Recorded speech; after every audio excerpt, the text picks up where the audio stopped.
பாருவும் பாருவோட அம்மாவும் மார்னிங் பேசிகிட்டு இருக்காங்க. ஸோ என்னென்ன பேசுகிறாங்க அப்படிங்கிறத பார்த்துடலாம்.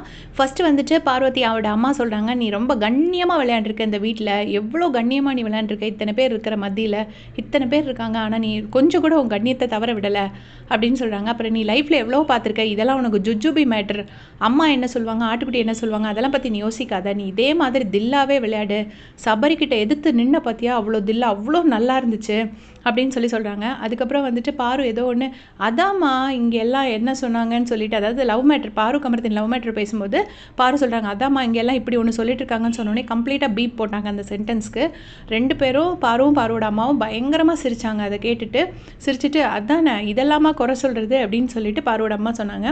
அப்புறம் நீ மெழுகுமத்திரி மாதிரி உருகுனதெல்லாம் போதும், இப்படி உருகாத, நீ ஆணியே பிடுங்க வேண்டாம், தைரியமாக விளையாடு, இதை பற்றிலாம் நீ எதுவுமே யோசிக்காத, நல்லா விளையாடுற அப்படின்னு சொல்லிட்டு அவங்க அம்மா சொல்கிறாங்க. அப்புறம் என்னென்னா, ஆனால் வார்த்தை மட்டும் அடுத்தவங்கள ஹர்ட் பண்ணாமல் பார்த்து பேசணும், எதுவுமே ஹர்ட் பண்ணாமல் இருக்கணும் அப்படின்னோடனே அவங்களும் அவங்க அம்மாவே இதை சொல்லிவிட்டு, அப்போ வந்து பாரு கேட்குறாங்க, எந்த இடத்தம்மா சொல்கிற அப்படின்னோடனே, எனக்கு அதெல்லாம் கரெக்டாக ஞாபகம் இல்லை அப்படின்னு சொல்கிறாங்க. சொல்லிவிட்டு மற்றவங்களும் நல்லா ஒன்று பேசியிருக்காங்க, எல்லாரும் பேசியிருக்காங்க, ஸோ அது கணக்கு சரி தான், அந்த வீடு உனக்கு நிறைய கற்றுக் கொடுத்துருக்கு, எப்படி சர்வைவ் பண்ணணும், இந்த மாதிரி விஷயத்தில் என்னென்ன பண்ணணும் அப்படிங்கிறத கற்றுக் கொடுத்துருக்கு அப்படின்னு சொல்கிறாங்க.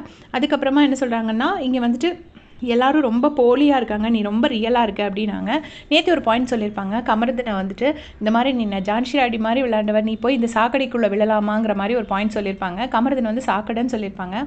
அதே மாதிரி சபரி வந்துட்டு பாரு வந்துட்டு கண்மை எழுதுவாங்க. கண்மை எழுதும்போது சொல்லுவாங்க, நல்ல கண்மை எழுத தான் நீங்கள் நல்லா பிடுங்கிடுவீங்களே திருப்பி வந்து அப்படின்னு சொல்லிட்டு சபரியை பார்த்துட்டு கண்ணை பிடுங்கிடுவீங்க அப்படின்னு சொல்லுவாங்க. அதுக்கு அடுத்து அரோராவை என்ன சொல்லியிருப்பாங்க அப்படின்னா, அதான் சும்மா இருக்கியம்மா, பாரு கூட சண்டை போடாமல் வந்து சண்டை போட்டுட்டு போ அப்படின்னு சொல்லியிருப்பாங்க. ஸோ இன்னும் பாருவோட அம்மா நிறைய டிஸ்கஸ் பண்ணுறாங்க எல்லா கண்டஸ்டன்ஸ் பற்றி. அதை அடுத்த வீடியோவில் போடுறேன். தேங்க்ஸ் ஃபார் வாட்சிங்.